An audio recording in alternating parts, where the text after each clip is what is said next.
আসসালামু আলাইকুম, hello everyone. নতুন একটা ভিডিওতে তোমাদের সবাইকে স্বাগতম। হচ্ছে যে বাসায় হচ্ছে যে প্রচুর আত্মীয় স্বজন মেহমান আসছে, এজন্য হচ্ছে যে এমনি রান্না করলে হচ্ছে না, এজন্য ডেকচিতে হচ্ছে রান্না করা হচ্ছে। আর হচ্ছে যে ফ্রাইডে তো ইসে কমিটিংয়ে যাওয়া হবে। এখন হচ্ছে যে বাবুর্চিতে রান্না করছিল, তা আমিও এসে একটু রান্না করতেছিলাম আর একটু ভিডিও করতেছিলাম। আমার ছোট মামাতো ভাই ও হচ্ছে যে আমাকে ভিডিও করে দিতেছিল।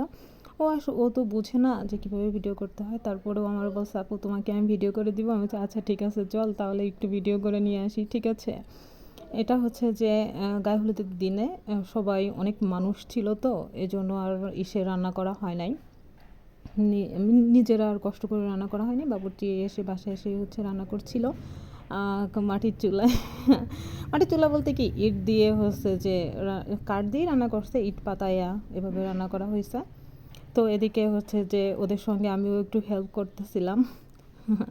ডিম চুলতে আসছিলাম, কিন্তু এই পানি এত গরম ছিল, পরে হচ্ছে যে ঠান্ডা পানি দেওয়া হয়েছিল এটার ভিতরে, তারপরে একটু চুলতে পারছিলাম। আমি 2-3টা মানে চুলছি মাত্র। এটা হচ্ছে যে ভিডিওর জন্যই, ঠিক আছে। গোপন তথ্য ফাঁস করে দিয়েছি, ঠিক আছে। কারণ আমার একদম ঘুম হয় না, এটা হচ্ছে যে একদম ভোরবেলা, কয়টা বাজে, সারা রাত তো ঘুমাইতে পারিনি। মেহমান এখানে ঘুমাইছে, ওখানে ঘুমাইছে, সেখানে ঘুমাইছে। আর এখন এই যে সকালবেলা এখন ভিডিওটা করে এখনই ভয়েস দিচ্ছি, ভিডিওটা ছাড়তে ছাড়তে 1টা বেজে যাবে, এরকম হবে, ঠিক আছে।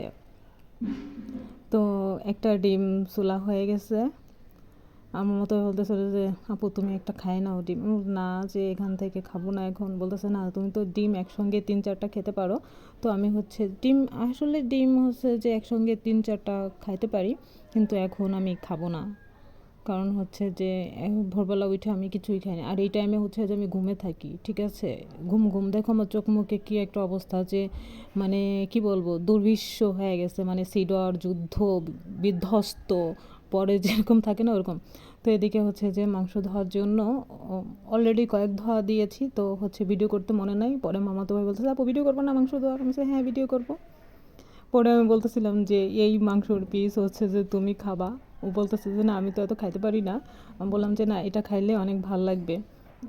পরে বলতেছে যে আচ্ছা ঠিক আছে, আমি আর তুমি একসঙ্গে খাবো। এই যে অনেক সুন্দর, মনে করো যে মনে হয়েছে যে এইটাই আমি এখন ভুনা করে খাই, ঠিক আছে। এটা হচ্ছে গরু জবাই করা হয়েছিল, তারপরে হচ্ছে যে কিছু মাংস হচ্ছে যে এখানে নিজেরা খাওয়ার জন্য হচ্ছে যে রাখা হয়েছে।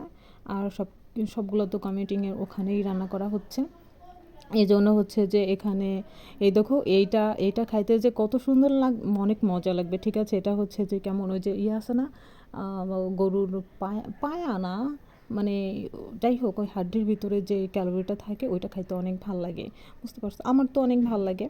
আমার আমার কী বা ভালো না লাগে বলো, কিন্তু আমার যেটা খেতে ভালো লাগে আমি তো সেটাই খাই, আর যেটা ভালো লাগে না সেটা তো আমি খাই না, তাই না।